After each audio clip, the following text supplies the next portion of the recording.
دنیا میں جتنے بھی بچے پیدا ہو رہے ہیں، اللہ کے نبی صلی اللہ علیہ وسلم فرماتے ہیں کہ ہر بچہ اسلام کی فطرت پر پیدا ہوتا ہے، کل مولود یولد علی فطرت الاسلام، لیکن اس کے ماں باپ اس کو یہودی بنا دیتے ہیں، نصرانی بنا دیتے ہیں، مجوسی بنا دیتے ہیں، یا فلاں فلاں جتنے بھی برادریاں ہیں، تنظیمیں ہیں یا مذاہب ہیں، سب میں جو ہے وہ اپنے بچوں کو ڈھال لیتے ہیں۔ لیکن جب اللہ اس کو پیدا کرتا ہے تو وہ اس اسلام کی فطرت پر پیدا کرتا ہے۔ دنیا میں پیدا ہونے والا ہر بچہ دنیا میں اگر پہلے روتا ہے تو رو رہا ہے، بے زبان ہوتا ہے تو بے زبان ہے۔ دنیا میں کہیں بھی، وہ امریکہ میں یا ہندوستان میں یا دنیا کے کسی بھی ملک میں، سعودیہ میں، جہاں بھی بچے پیدا ہو رہے ہیں، سب کی زبان رونے کی ایک ہی جیسی ہے، لیکن وہ جیسے جیسے بڑا ہوتا ہے تو ماحول کے اعتبار سے بولنے لگتا ہے، چلنے لگتا ہے، اس کی اسٹائل اسی ماحول کے اعتبار سے ہوتی ہے۔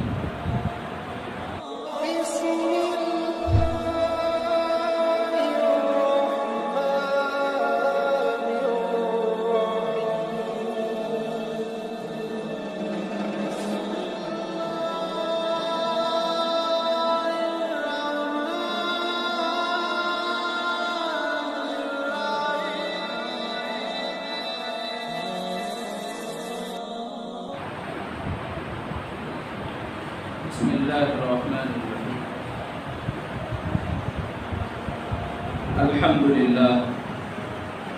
الحمدللہ وکفی وسلام علی عبادہ الذین اصطفی، اما بعد، فاعوذ باللہ من الشیطان الرجیم، بسم اللہ الرحمن الرحیم، یا ایھا الرسل کلوا من الطیبات واعملوا صالحا انی بما تعملون علیم، صدق اللہ العظیم۔ میرے محترم بھائیوں اور دوستوں، اللہ تعالیٰ نے جو دین، جو مذہب ہم سب کو عطا فرمایا ہے، یہ کامیابی کے لیے عطا فرمایا ہے۔ اسی مذہب کے اندر، اسی دین کے اندر اللہ تعالیٰ نے دنیا میں بسنے والے ہر انسان کی کامیابی رکھی ہے، اور اس کے جو قوانین ہیں، جو احکامات ہیں، وہ انسان کی فطرت کے مطابق ہیں۔ اس موضوع پر 3-4 ہفتوں سے مسلسل بیان ہو رہا ہے، اور اس بیان کا جو عنوان ہم نے رکھا ہے وہ ہے اللہ کی محبت اپنے بندوں سے۔ اس لیے کہ اللہ تعالیٰ اپنے بندوں سے محبت کرتا ہے، اس بات کو ہم سب اپنی زبان سے بیان کرتے ہیں۔ دنیا میں کوئی بھی انسان وہ یہ نہیں کہہ سکتا کہ میرا اللہ مجھ سے محبت نہیں کرتا۔ پریشان ہو یا خوشحال ہو، غم ہو یا کوئی ٹینشن ہو، یا کوئی پروگرام کا موقع ہو یا خوشی یا غمی کا موقع ہو، ہر حال میں ہر انسان اس بات کو کہتا ہے کہ میرا اللہ مجھ سے بہت محبت کرتا ہے۔ اللہ تعالیٰ کبھی بھی اپنے بندوں سے نفرت نہیں کرتا، کبھی بھی اللہ تعالیٰ اپنے بندوں کو ناانصافی ان کے ساتھ نہیں کرتا، کبھی بھی اپنے بندوں کو اللہ تعالیٰ اگنور نہیں کرتا۔ اللہ تعالیٰ تو ہر وقت اپنے بندوں کی طرف متوجہ ہے۔ تو پھر جب ہم یہ کہتے ہیں کہ ہمارا اللہ ہم سے محبت کرتا ہے، بلکہ دنیا میں بسنے والا ہر انسان یہ کہتا ہے کہ مالک کا کرم ہے، وہ کسی مذہب کا ہو، کسی بھی برادری سے تعلق رکھنے والا ہو، وہ اوپر کی طرف ہاتھ اٹھا کر یہ کہتا ہے کہ میرا مالک مجھ سے محبت کرتا ہے، میرے ساتھ اگر مصیبت ہے تو اس مالک کا کرم ہے، خوشحالی ہے تو اس مالک کا کرم ہے۔ ہم سب اسی رب کی، اسی اللہ کی دہائی دیتے ہیں، اسی کی تعلیم بیان کرتے ہیں، لیکن جب اس کے قانون پر عمل کرنے کا معاملہ آتا ہے تو پھر ہم دامن جھاڑنے لگتے ہیں، ہم جو ہے پھر سر جھکانے لگتے ہیں۔ تو پھر ایسا کیوں ہے؟ کہیں نہ کہیں پر ہماری کوئی غلطی ہے، کہیں نہ کہیں پر ہم سے سمجھنے میں چوک ہو رہی ہے۔ یقیناً اللہ اپنے بندوں سے محبت کرتا ہے اور بے انتہا محبت کرتا ہے، اور اللہ کی محبت کو سمجھنے کے لیے آپ مرغی کو دیکھیے کہ اتنا چھوٹا سا اس کا بھیجا ہے، اتنا چھوٹا سا اس مرغی کا دماغ ہے، اور اس کے بچوں سے، جبکہ وہ اس کے پیٹ سے نہیں نکلے بلکہ ان انڈوں سے نکلے ہیں، جو انڈے اس کی گرمی میں رہے ہیں، اس کے پروں کے نیچے دب کر رہے ہیں۔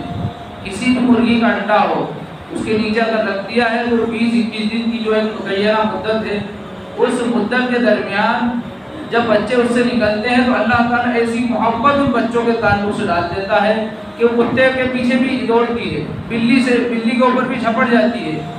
تو یہ اللہ تعالیٰ ہی ہے جو اس مرغی کے چھوٹے سے دماغ میں اتنی زیادہ محبت ڈال دیتا ہے کہ وہ اپنے سے بڑے جانور سے جو ہے مقابلے کے لیے تیار ہو جاتی ہے، لیکن اپنے بچوں کو تنہا نہیں چھوڑتی۔ اسی طرح دنیا میں ہر انسان اپنے بڑوں کو دیکھے، اپنے ماں باپ کو دیکھے اور اس کی فکر کرنے والے لوگوں کو دیکھے تو اللہ تعالیٰ ان کے دلوں میں محبت ڈالتا ہے، تو وہ ہماری پرورش کرتے ہیں، ہماری تربیت کا انتظام کرتے ہیں۔ تو یہ اللہ کا ایک بنایا ہوا نظام ہے جو شروع سے لے کر اخیر تک انسان کے ساتھ لگا رہتا ہے۔ تو پھر جہاں اللہ کے احکام انسان کے سامنے آتے ہیں تو وہاں پر منہ کیوں موڑ لیتا ہے یہ انسان، یہ روبرداری کیوں کرتا ہے؟ اس بات کو ہر انسان کو سمجھنا پڑے گا۔ اگر کوئی یہ کہتا ہے کہ یہ قانون تو بہت سخت ہے تو بھائیو قانون کو ہم نے سمجھا نہیں ہے، بس یہی ہماری غلطی ہے، ورنہ کوئی بھی قانون، کوئی بھی اللہ کا حکم انسان کی طاقت سے زیادہ نہیں ہے، انسان کے اوپر بوجھ نہیں ہے، بلکہ وہ انسان کی فطرت کے عین مطابق ہے۔ اس کی فطرت اس کو ایکسپٹ کرے یا نہیں کرے، اس کو ماننا چاہیے۔ اس لیے کہ جس ماحول میں انسان پرورش پاتا ہے اس ماحول کا اثر اس انسان پر زیادہ ہوتا ہے۔ حدیث پاک میں ہے، نبی اکرم صلی اللہ علیہ وسلم فرماتے ہیں کل مولود یولد علی فطرت الاسلام فابواہ یحودانہ او ینصرانہ او یمجسانہ الی آخر الحدیث، کہ ہر انسان جو دنیا میں پیدا ہوتا ہے وہ اسلام کی فطرت پر پیدا ہوتا ہے۔ دنیا میں جتنے بھی بچے پیدا ہو رہے ہیں اللہ کے نبی صلی اللہ علیہ وسلم فرماتے ہیں کہ ہر بچہ اسلام کی فطرت پر پیدا ہوتا ہے۔ کل مولود یولد علی فطرت الاسلام، لیکن اس کے ماں باپ اس کو یہودی بنا دیتے ہیں، نصرانی بنا دیتے ہیں، مجوسی بنا دیتے ہیں، یا فلاں فلاں جتنے بھی برادریاں ہیں، تنظیمیں ہیں یا مذاہب ہیں، سب میں جو ہے وہ اپنے بچوں کو ڈھال لیتے ہیں۔ لیکن جب اللہ اس کو پیدا کرتا ہے تو اس اسلام کی فطرت پر پیدا کرتا ہے۔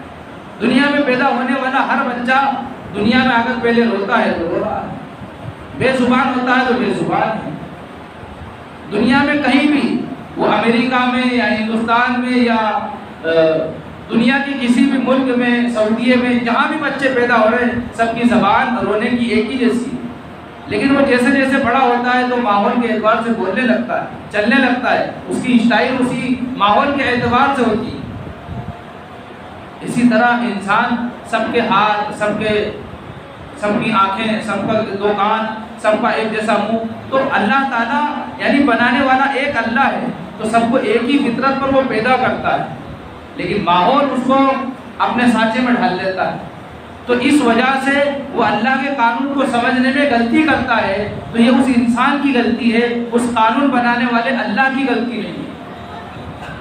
میں نے پچھلی مرتبہ بھی کئی بیانات میں یہ کہا ہے کہ اس دنیا میں بسنے والے تمام انسانوں کو ایک ہی اللہ نے پیدا کیا ہے، ورنہ اگر ایک بنانے والا نہیں ہوتا، سارے دنیا کے انسانوں کا خدا ایک نہیں ہوتا، تو پھر ہر ایک کی شکل و صورت الگ الگ ہوتی، ہر ایک اپنے مذہب والوں کو، اپنے ماننے والوں کو وہ جو ہے طاقت دینے کی کوشش کرتا، اس میں جو ہے اضافہ کرنے کی کوشش کرتا، اس میں جو ہے اس کو اپڈیٹ کرتے رہتا، لیکن ایسا معاملہ نہیں ہے۔ دنیا میں کہیں بھی دیکھ لیجیے ایسا معاملہ نہیں ہے۔ جس طرح کمپنیاں اپنے سامان کو اور اپنے یہاں بننے والے پروجیکٹ کو بڑھاتی ہیں، ان میں اضافے کرتی ہیں، ہر چیز ترقی کر رہی ہے، تو پھر یہ انسان کے اندر اس کی بناوٹ میں ترقی کیوں نہیں ہو رہی ہے؟ نہ ہو رہی ہے، نہ ہوگی، اس لیے کہ سب کا بنانے والا ایک اللہ ہے۔ کسی کو کم دماغ دیا ہے تو اس کی صلاحیت کے اعتبار سے، کسی کو زیادہ دیا ہے تو اس کی صلاحیت کے اعتبار سے، کسی کو طاقت زیادہ دی ہے تو اس کی بھلائی اسی میں ہے، کسی کو جو ہے مالداری دی ہے تو اس کی بھلائی اسی میں ہے، کسی کو غربت کی ہے تو اس کی بھلائی اسی میں ہے. جس کو جس حال میں اللہ نے رکھا ہے وہ اسی کے لیے بہتر تھا. اللہ تعالیٰ کسی بھی انسان پر اس کی طاقت سے زیادہ بوجھ نہیں ڈالتا. تو یہ ساری باتوں کو جب ہم مانتے ہیں تو پھر جس ماحول میں جس لائن میں رہتے ہیں جب وہ اس لائن کے اندر یا اس ماحول کے اندر جب اللہ کا قانون ہمارے سامنے آتا ہے تو ہم سائڈ سے ہو کر نکلنے کی کوشش کیوں کرتے ہیں؟ ہم سمجھتے کیوں نہیں کہ یہ قانون میرے لیے ہی اللہ نے بنایا ہے؟ جس طرح ہم ہمارے ملک میں رہتے ہیں، اس ملک کا جو قانون ہے اس قانون کو ہر انسان کو ماننا پڑے گا. اگر کوئی انسان اس ملک کا قانون نہیں مانے گا تو اس کو ملک میں رہنے کا کوئی حق نہیں ہوگا. اسی طرح اللہ کو ہم مانتے ہیں تو اللہ کے قانون کو ماننا پڑے گا، لیکن ہم نہیں مان رہے ہیں. اللہ کے قانون سے بغاوت کر رہی ہے. وجہ کیا ہے کہ نہ تو اسلامی تعلیمات سے ہم لوگ واقف ہیں اور نہ ہی اللہ کی پہچان ہم لوگوں کو نصیب ہوئی. اس لیے کہ صبح سے لے کر شام تک ہمارا جو وقت گزرتا ہے، ہماری جو محنتیں اور جو صلاحیتیں لگ رہی ہیں وہ سب دنیا پر لگ رہی ہیں. دنیا کے بنانے والے اللہ کو ہم نے فراموش کر رکھا ہے. تو جس چیز پر محنت ہوتی ہے اس کی حقیقت انسان کے دل میں اترتی ہے. اور یہ بات خوب اچھی طرح انسان کو سمجھ لینا چاہیے کہ آج لوگوں کا نظریہ یہ بن چکا ہے کہ ہماری زندگی میں جو اعمال ہیں صبح سے لے کر شام تک یا 24 گھنٹے کی زندگی میں ہم جو بھی عمل کر رہے ہیں، اچھا عمل ہو یا برا عمل، اس کا اثر زندگی پر پڑ رہا ہے یا نہیں پڑ رہا ہے. اگر آپ غور کریں گے تو یہ بات محسوس کر لیں گے آپ کہ ہمارے ہر عمل کا اثر ہماری زندگی پر پڑتا ہے. اچھے عمل کا اثر بھی زندگی پر پڑتا ہے، برے عمل کا اثر بھی زندگی پر پڑتا ہے. لیکن انسان اس چیز سے غافل ہے. ایسا ہو نہیں سکتا کہ کوئی انسان جھوٹ بولے اور وہ سچے لوگوں سے آگے بڑھ جائے. ایسا نہیں ہو سکتا. کوئی انسان جو ہے زندگی گناہوں میں گزارے، خواہشات میں گزارے، اللہ سے اور اللہ کے قانون سے بغاوت کرتے ہوئے گزارے، اور ایک انسان اللہ کی مرضی کے مطابق زندگی گزارے، حیا والی زندگی گزارے، نبی کے طریقوں پر زندگی گزارے. یہ دونوں برابر نہیں ہو سکتے. تو جب برابر نہیں ہو سکتے تو ان کے جسم سے جو اعمال نکل رہے ہیں ان کا اثر جو ہے زندگی پر ہوگا، دنیا میں بھی ہوگا اور آخرت میں بھی ہوگا. یہ ہے کہ دنیا میں کچھ تھوڑے بہت حالات آئیں گے جو انسان کو سمجھانے کے لیے ہوں گے، اور آخرت میں تو مکمل اس انسان کو ان اعمال کا بدلہ دیا جائے گا جو اس نے دنیا میں کیے ہیں. اچھے اعمال کو اچھا بدلہ، برے اعمال کو برا بدلہ. اچھے اعمال کی شکل جنت ہے، برے اعمال کی شکل جہنم ہے. اس لیے اللہ تعالیٰ نے فرمایا جزاء وفاقا، پورا بدلہ دیا جائے گا. جزاء وفاقا، پورا بدلہ، یعنی دنیا میں بھی ملے گا اور آخرت میں بھی ملے گا. وَلَنُذِيقَنَّهُم مِّنَ الْعَذَابِ الْأَدْنَىٰ دُونَ الْعَذَابِ الْأَكْبَرِ لَعَلَّهُمْ يَرْجِعُونَ. ہم دنیا میں تھوڑے عذاب یعنی تھوڑی آزمائشیں بھیجتے ہیں، تھوڑے حالات پریشانیاں بھیجتے ہیں تاکہ تم آخرت کے بڑے عذاب سے بچ جاؤ. لیکن انسان دنیا کی پریشانیوں میں الجھ کر ان پریشانیوں کو ہٹانے کی کوشش کرتا ہے، لیکن جس اللہ نے وہ پریشانیاں بھیجی ہیں، جس اللہ نے حالات بھیجے ہیں، جس خالق نے جس مالک نے اس کو آزمائش میں مبتلا کیا ہے اس کی طرف دھیان ہی نہیں جاتا.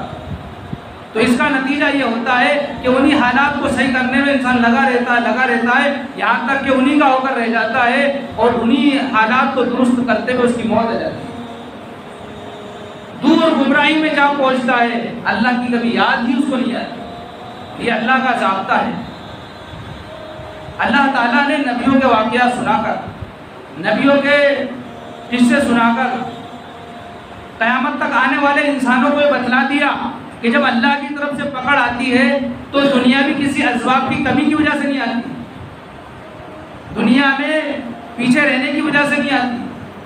اللہ کی طرف سے جو پکڑ آتی ہے وہ انسان کے اعمال کے بگڑنے کی وجہ سے آتی ہے. پوری دنیا کے اتہاس کو پڑھ لیجئے، جب سے اس دنیا کی پیدائش ہوئی ہے، جب سے ابھی تک کے حالات پڑھ لیجئے، آپ اس چیز کو محسوس کر لیں گے، اس چیز کو جان لیں گے. گویا کہ کتابوں کے پنوں میں پڑھ کر آپ حقیقت والی آنکھیں کھول لیں گے کہ یقیناً جب دنیا میں اعمال بگڑے ہیں تو پھر اللہ کا قہر برپا ہوا ہے، اللہ تعالیٰ کا عذاب مسلط ہوا ہے. اس لیے یہ سوچنا، یہ سمجھنا کہ ہمارے برے اعمال کا جو ہے اثر ہماری زندگی پر نہیں ہوتا، یہ غلط فہمی ہے. ہمارے برے اعمال کا اثر ہماری زندگی پر بھی ہوگا، ہماری نسلوں کی زندگی پر بھی ہوگا. لیے آپ دیکھو اللہ تعالیٰ نے نبیوں کو، ایک نہیں سارے نبیوں کو، سارے رسولوں کو ایک حکم دیا، یا ایھا الرسل کلوا من الطیبات واعملوا صالحا، اے رسولو پاکیزہ روزی کھاؤ۔ یہ بات کس سے کہی جا رہی ہے؟ نبیوں سے، رسولوں سے کہی جا رہی ہے، یا ایھا الرسل کلوا من الطیبات۔ نبیوں کو تو سب سے پہلی تعلیم ایمان کی اور اعمال کی ملنا چاہیے، لیکن ایمان اور اعمال تو بعد میں ہے، پہلے پاکیزہ رزق کھاؤ۔ اور جس چیز کو پہلے بیان کیا جاتا ہے، یعنی ضرورت کو پہلے بیان کیا جاتا ہے، مقصد کو بعد میں بیان کیا جاتا ہے، تو یہ سمجھ لیجئے کہ اس بات میں وزن ہوتا ہے، اس بات میں وزن ہوتا ہے۔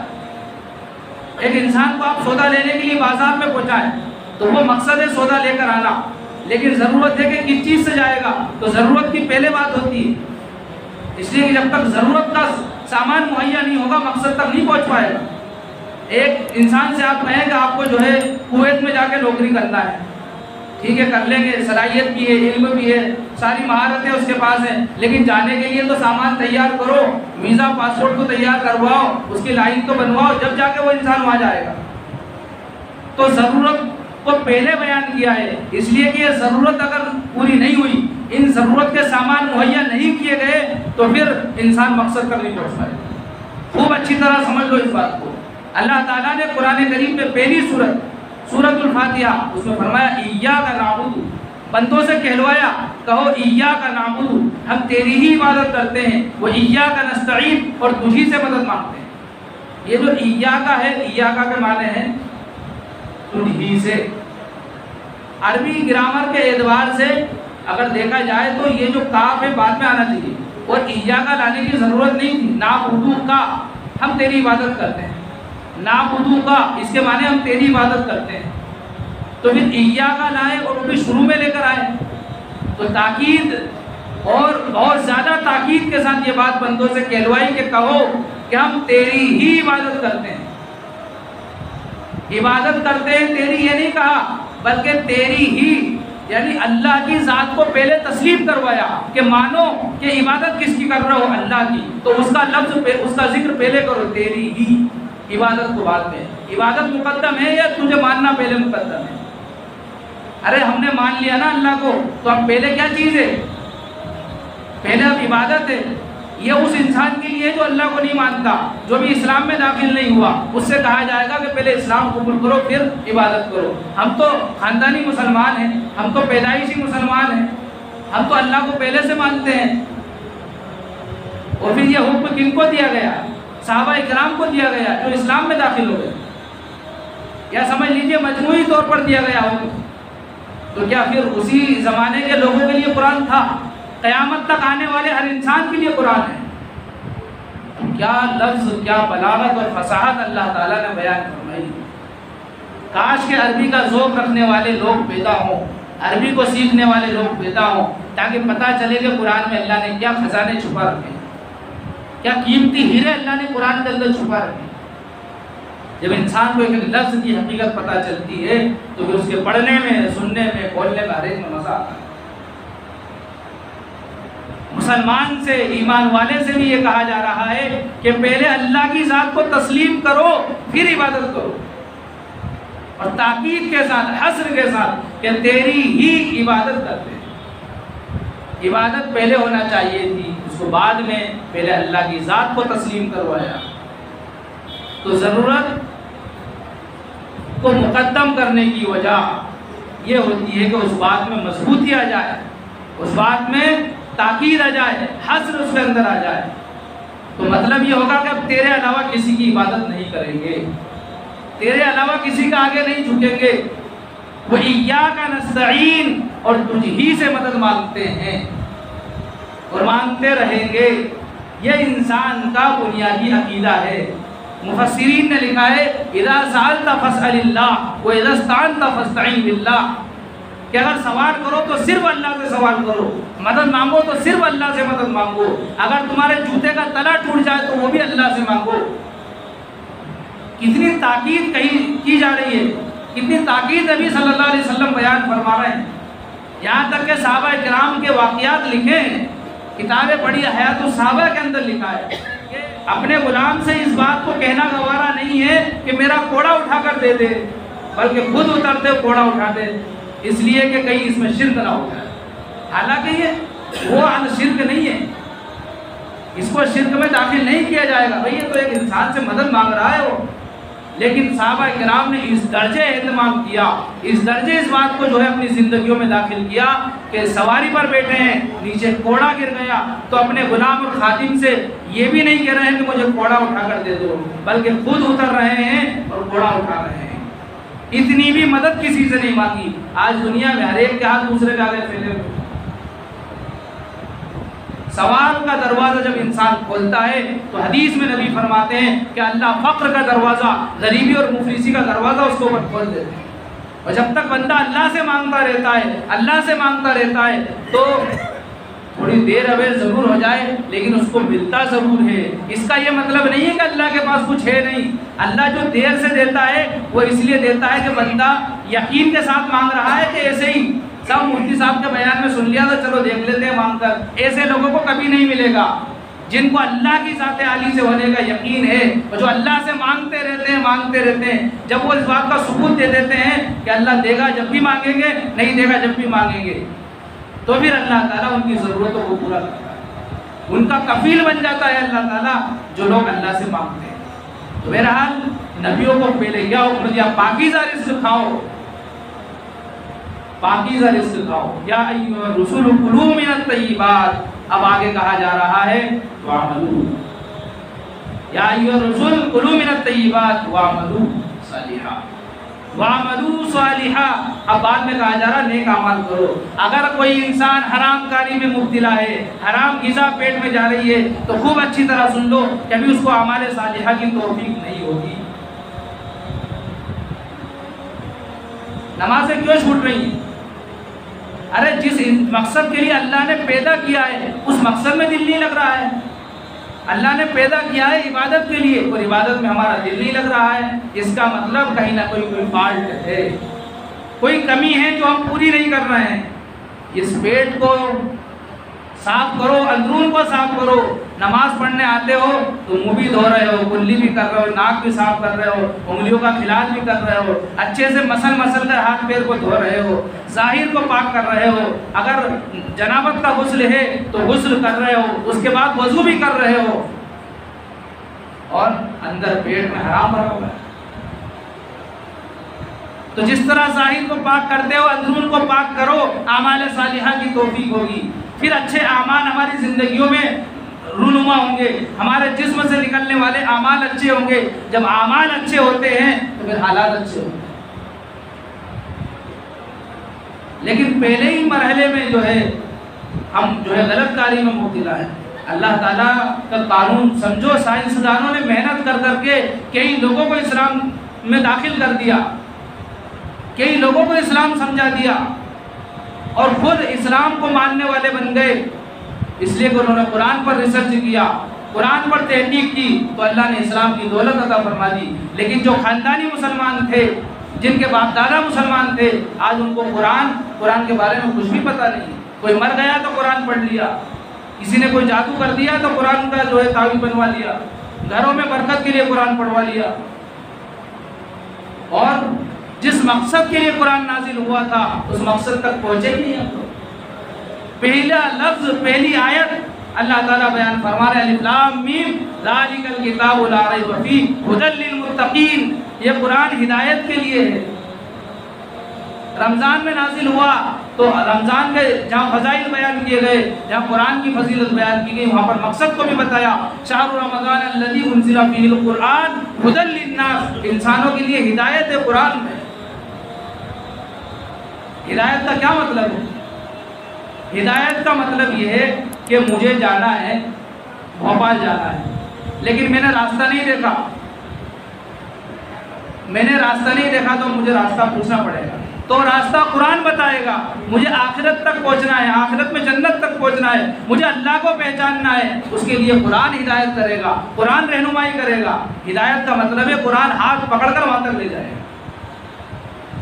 لیکن ہم لوگ پھر بھی بھٹک رہے ہیں، ہماری کوئی رہنمائی نہیں کر رہا ہے۔ ایک حدیث میں نبی صلی اللہ علیہ وسلم نے فرمایا اور غور سے سن لیجیے اس حدیث کو، اس کے بعد بات ختم کر دوں گا کہ جب تک میری امت اللہ کی حفاظت میں رہے گی، جب تک کہ 3 برائیاں ان میں نہ پائی جائیں۔ اس امت کے دیندار لوگ یعنی دین بیان کرنے والے لوگ، علماء مالداروں کے دروازے پر نہ پہنچ جائیں۔ جب اس امت کے علماء دین بیان کرنے والے مالداروں کے دروازوں پر محتاج بن کر پہنچ جائیں گے، اللہ اپنی حفاظت ہٹا لے گا۔ دوسری بات، جب اس امت کے نیک لوگ گنہگاروں کی تعریف کرنے لگیں تو اللہ اپنی حفاظت ہٹا لے گا۔ اسی طرح اس امت کے بدماش اور اوباش لوگ نیک لوگوں کو، پڑھے لکھے لوگوں کو، عزت دار اور دیندار لوگوں کو ستانے لگیں، اللہ اپنی حفاظت ہٹا لے گا۔ اللہ نے اپنی حفاظت ہٹا لی، ہم دیکھ رہے ہیں۔ اس لیے ان تینوں کمیوں کو ختم کرو، اللہ سے صلح کرو، اللہ سے توبہ کرو، معافی مانگو، اپنے رزق کا جو معاملہ ہے اس کو صحیح کرو، حلال کماؤ اور حلال کے لیے محنتیں کرو، کوشش کرو۔ نبی اکرم صلی اللہ علیہ وسلم نے فرمایا کسب الحلال فریضۃ بعد الفرائض، کسب الحلال فریضۃ بعد الفرائض، تمام فرائض کے بعد سب سے افضل جو فریضہ ہے وہ رزق حلال کو کمانا ہے۔ رزق حلال کماؤ، تھوڑا سا ہو لیکن جس سے اللہ راضی ہو، بہت بہتر ہے اس بہت زیادہ سے جس سے اللہ ناراض ہو۔ اللہ تعالیٰ مجھے بھی، آپ کو بھی، ہم سب کو اعمال صالحہ کی توفیق عطا فرمائے، رزق حلال عطا فرمائے، حرام سے ہم سب کی حفاظت فرمائے۔ جب تک زندہ ہے دین پر، ایمان پر، اسلام پر زندہ رکھے، موت آئے تو اللہ ایمان پر ان کو نصیب فرمائے۔ آمین۔ وآخر دعوانا ان الحمد للہ۔